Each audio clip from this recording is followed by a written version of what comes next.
Good morning students.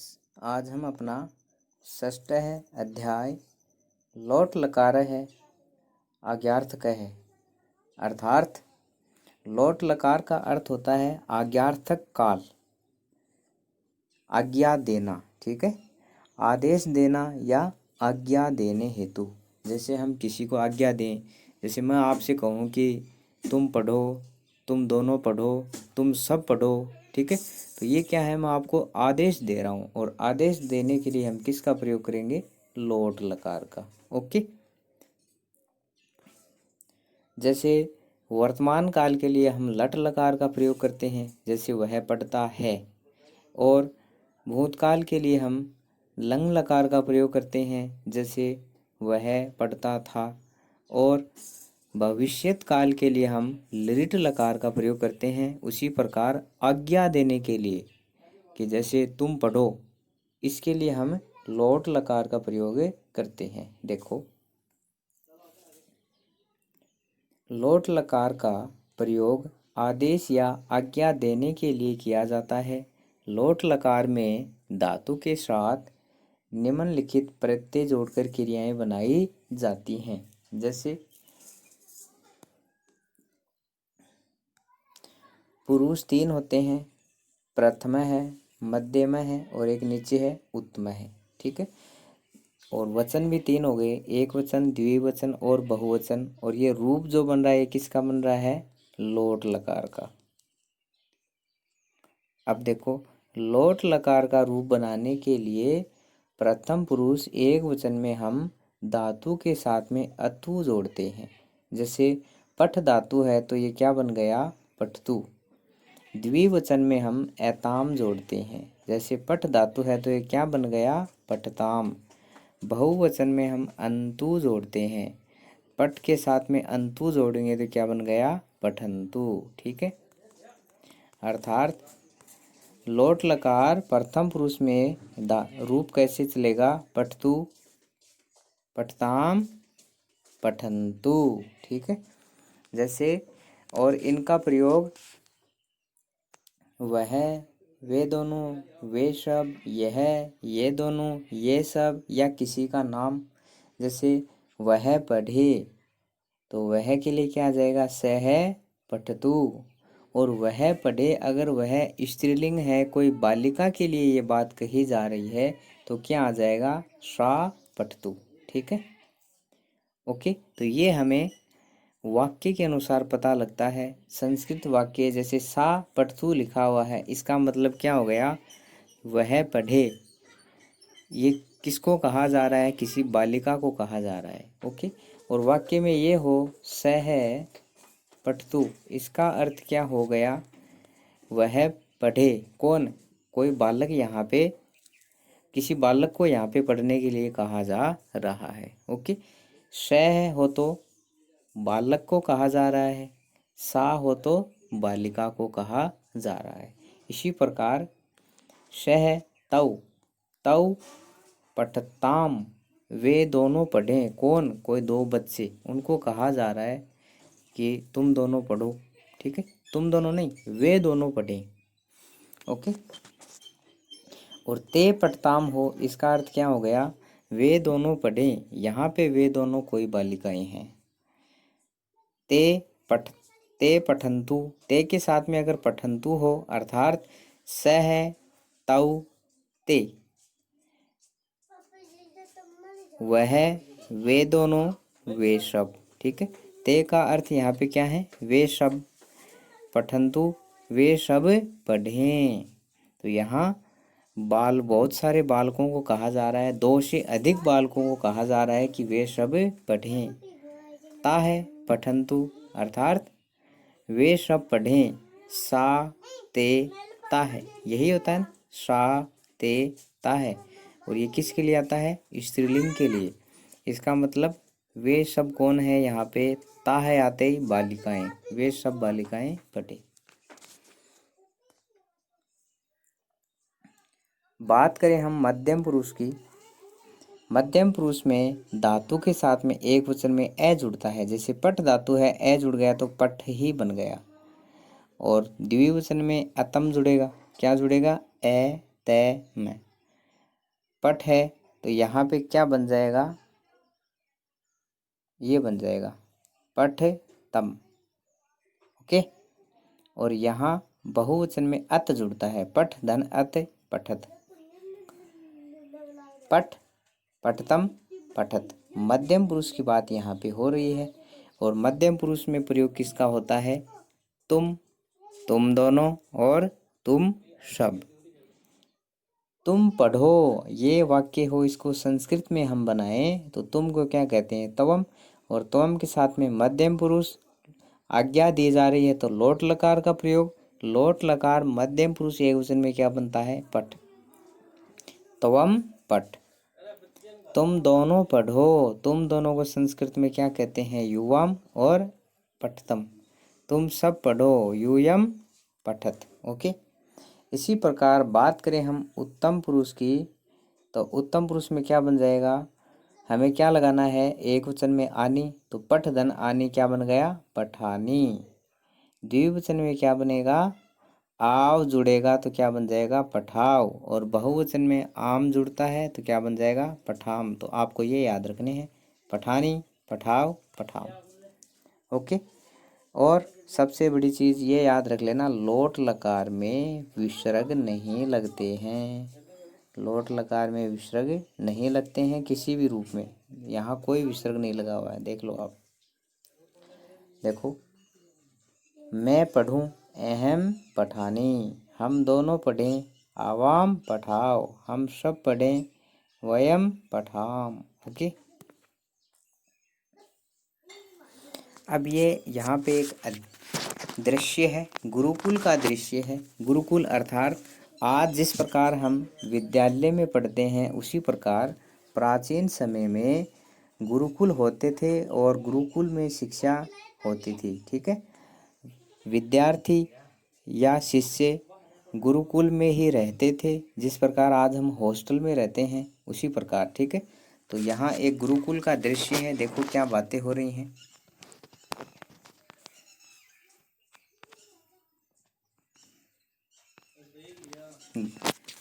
गुरुकुले पांडव राजकुमारा है, कौरवा है च आचार्य से द्रोणाचार्य से समीपे उपविष्टा है संति। तो ये बात है महाभारत के समय की। ठीक है। गुरुकुले का अर्थ होता है गुरुकुल में। पांडव राजकुमारा है, पांडव राजकुमार, पांडव थे ना 5, युधिष्ठिर, भीम, अर्जुन, सहदेव, नकुल, ये थे ना। तो ये 500 पांडव राजकुमार। कौरवा है अर्थात कौरव, दुर्योधन और उनके भाई, च और आचार्य से द्रोणाचार्य से। देखो द्रोणाचार्य कौन है, आचार्य। इसमें भी षष्ठी विभक्ति और इस पद में भी षष्ठी विभक्ति अर्थात आचार्य द्रोणाचार्य। ठीक है। द्रोणाचार्य समीपे पास में, उपविष्टा है बैठे, संति हैं। गुरुकुल में पांडव और कौरव द्रोणाचार्य के समीप बैठे हैं। ठीक है। गुरुकुल में पांडव और कौरव द्रोणाचार्य के पास में बैठे हैं। ते का अर्थ क्या होता है, स है, तव, ते, वे सभी कौन, पांडव और कौरव। आचार्येण सह के योग में संबंधित शब्द में तृतीया विभक्ति का प्रयोग होता है। प्रार्थनाम आगे क्या है, कुर्वन्ति अर्थात करते हैं। वे आचार्य के साथ प्रार्थना करते हैं। जिस प्रकार हम सुबह है मॉर्निंग असेंबली करते हैं ना, प्रार्थना, उसी प्रकार पांडव और कौरव भी आचार्य के साथ में क्या कर रहे हैं, प्रार्थना कर रहे हैं। ओके। क्या प्रार्थना हो रही है, देखो, सर्वे भवन्तु सुखिनः, सर्वे सन्तु निरामयाः। सुखिनः का अर्थ होता है सुखी, निरामयाः अर्थात निरोगी। सर्वे सभी, भवन्तु हों, सभी सुखी हों, सभी निरोगी हों। सर्वे भद्राणि पश्यन्तु। भद्राणि का अर्थ होता है कल्याणकारी, अच्छा। सभी कल्याणकारी देखें या सभी अच्छा देखें, बात एक ही है।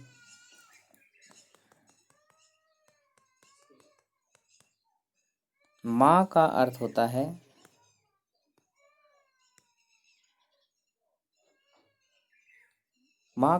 है नहीं। कश्चित कोई, दुख का भागी भवेत हो, कोई भी दुख का भागी न हो।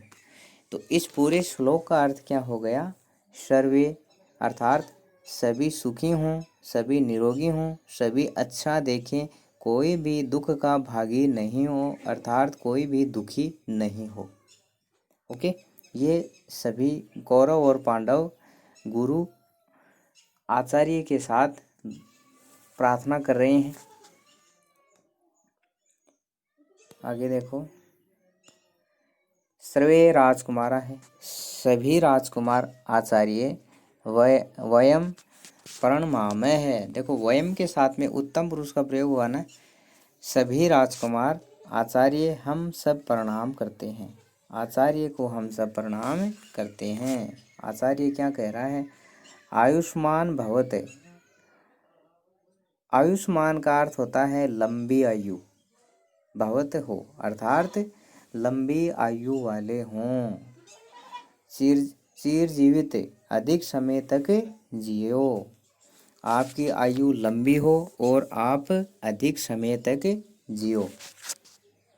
सर्वे राजकुमारा है आचार्य अद्य वयम किम पठिष्यामः है। अद्य का अर्थ होता है आज। तो फिर जो बीत गया उसे हम क्या कहते हैं? है। का अर्थ होता है बीता हुआ कल। और स्वह का अर्थ होता है आने वाला कल।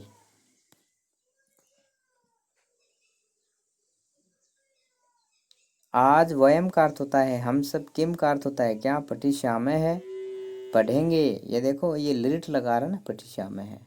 सभी राजकुमार कह रहे हैं आचार्य आज हम सब क्या पढ़ेंगे। आचार्य है अद्य वयम वार्ताम करिष्यामः है। आचार्य कह रहे हैं आज हम सब बात करेंगे, बात ही करेंगे, पढ़ेंगे नहीं बिल्कुल भी, ठीक है। आचार्य कौन है? द्रोणाचार्य, द्रोण, आचार्य द्रोण। सर्वे छात्रा, सभी छात्र, अत्र आगच्छत उपविशत से, सभी बच्चे यहाँ आओ और बैठो। सर्वे सभी राजकुमारा है, राजकुमार आगच्छन्ति आते हैं, उपविशन्ति बैठते हैं, से और सभी राजकुमार आते हैं और बैठ जाते हैं। आचार्य अद्य वयम पंच महावाक्यानि अर्थात 5 महान वाक्य पठिष्यामः है पढ़ेंगे। आज हम 5 महाकाव्य पढ़ेंगे, ठीक है। अद्य का अर्थ होता है आज, है का अर्थ होता है बीता हुआ कल, और स्वह का अर्थ होता है आने वाला कल, ठीक है। यूयम तुम सब, सर्वे सभी, मया मेरे, सह साथ, उच्चारण कुरुत करो। आचार्य कह रहे हैं आज हम सब 5 महावाक्य पढ़ेंगे, तुम सब मेरे साथ उच्चारण करो। सत्यम वद, तो सभी राजकुमार क्या कहते हैं? सत्यम वद, और इसका अर्थ होता है सत्य बोलो। तो पहला वाक्य क्या है? सत्यम वद आचार्य, धर्मम चर दूसरा वाक्य, और सभी राजकुमार पीछे पीछे क्या कहते हैं? धर्मम चर अर्थात धर्म का पालन करो। आचार्य मातृदेवो भव तीसरा वाक्य, ये वाक्य आपको भी याद करने हैं और अपने जीवन में इनको उतारना है। हमेशा सत्य बोलना है, धर्म का आचरण करना है, और मातृदेवो भव अर्थात माता को देवता के समान मानने वाले बनो। ओके।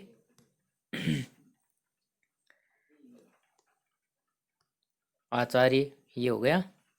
और सभी बालक इसके आचार्य के पीछे पीछे बोलते हैं। आचार्य पुनः कहते हैं पितृदेवो भव, अर्थात पिता को देवता के समान मानने वाले बनो। देखो, माता और पिता को हमें देवता के समान मानना चाहिए। इसका अर्थ क्या है? इसका अर्थ ये नहीं है कि उनकी पूजा करो, नहीं, बिल्कुल नहीं। इसका अर्थ ये होता है कि हमें माता और पिता का आदर करना चाहिए, उनकी प्रत्येक बात को हमें मानना चाहिए, कभी भी उनसे झूठ नहीं बोलना चाहिए, ठीक है ना, उनका सम्मान करना चाहिए। ओके, आगे देखो। सर्वे राजकुमारा है पितृदेवो भव, सभी राजकुमार कहते हैं पिता को देवता के समान मानने वाले बनो। आचार्य, आचार्य देवो भव, हाँ, आचार्य को देवता के समान मानने वाले बनो। आचार्य अर्थात शिक्षक, अध्यापक, टीचर, टीचर को देवता के समान मानने वाले बनो। टीचर का भी आदर करो। ओके, सभी बालक पीछे पीछे बोल देते हैं आचार्य देवो भव। आचार्य, छात्रा एते पंच महावाक्यानि सन्ति, छात्रों ये 5 महावाक्य हैं। यूयम सर्वे एतानि वाक्यानि कंठस्थ कुरुत, आप सभी इन वाक्यों को याद करो। कंठस्थम का अर्थ होता है याद करना। ओके, सर्वे राजकुमारा, आचार्य वयम एतानि महावाक्यानि सदा स्मृष्यामि, आचार्य हम सब इन महावाक्यों को हमेशा याद रखेंगे। आचार्य, सदा सुखिनः भवत, हमेशा सुखी हों, प्रसन्ना है भवत, और प्रसन्न हो। ओके, एक बार ये 5 महावाक्य कौन कौन से हैं वो देख लेते हैं। सत्यम वद, धर्मम चर, मातृ देवो भव, पितृ देवो भव और आचार्य देवो भव। ओके, ये 5 महावाक्य हैं। इस चैप्टर के क्वेश्चन आंसर हम देखेंगे नेक्स्ट वीडियो में, और आपको नोटबुक में काम करना है, यहाँ से लिखना है आपको, यहाँ से, ठीक है, ये सारा लिख लेना, ये भी लिख लेना, यहाँ तक लिख लेना बस। ओके, ये नीचे वाले लिखने की कोई आवश्यकता नहीं है। Okay, thank you.